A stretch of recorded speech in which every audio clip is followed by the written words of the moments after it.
თბილისში 1 წლის წინ დაუბრუნდი. ახლა უფრო მეტად მიყვარს ამ ქალაქზე დაკვირვება, ვიდრე ბავშვობაში. როცა თბილისი ჩემთვის მშობლიური ქალაქის გარდა არაფერი იყო.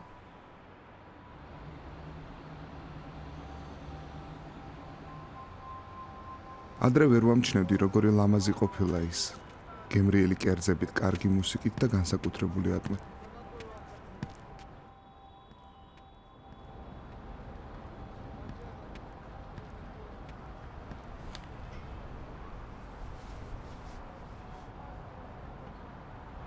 ვისაც კარგი რამის შექმნა უნდა, დროებით უნდა დატოვოს ახლა. მშობლიური გარემოსგან დისტანცირება, მასზე გვერდიდან დაკვირვება, ბევრი რამის გადაფასებაში გეხმარება.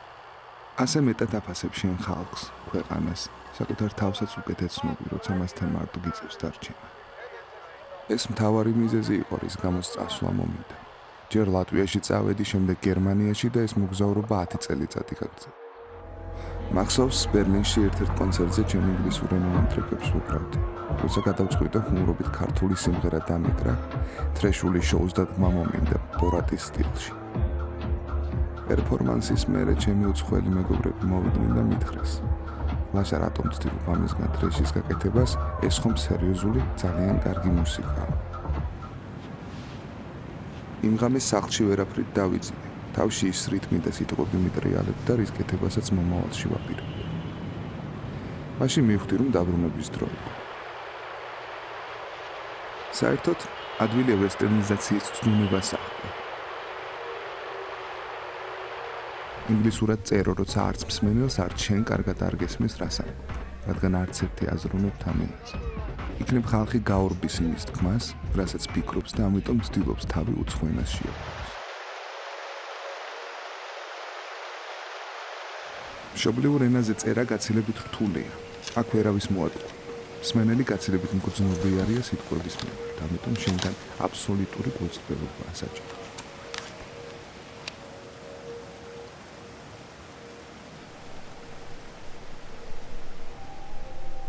მაგალითად, ბავშვობაში ძალიან მიყვარდა მე-19 საუკუნის ქალაქური ფოლკლორი. თვლიდი, რომ ეს ძალიან ღრმა ჟანრი იყო. საბჭოთა კავშირის დროს ის თრეში გახდა.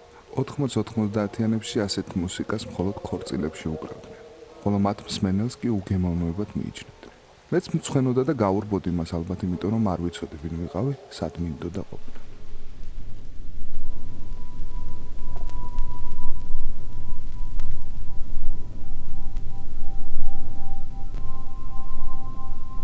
ახლა კი არაფერს გაურბივარ. და იცი, ახლა ჩემ მუსიკაში არც ერთი ნოტია ისეთი, სადაც ვიტყუები ან თვალთ მოგცო. რადგან ყველაზე მთავარი მასში არის გულწრფელობა. პირველ რიგში გულწრფელობა საკუთარ თავთან. ირამოდე ავსებული დასით შენ განაჩენს მელი დინარის ჩამოყევი და გავაყოლე ტვერი წარსულს ჩავაბარე ჩემი ცოდნა და დარდი ვეღარ განავიდან კარგო თუ აღარ დამხვდი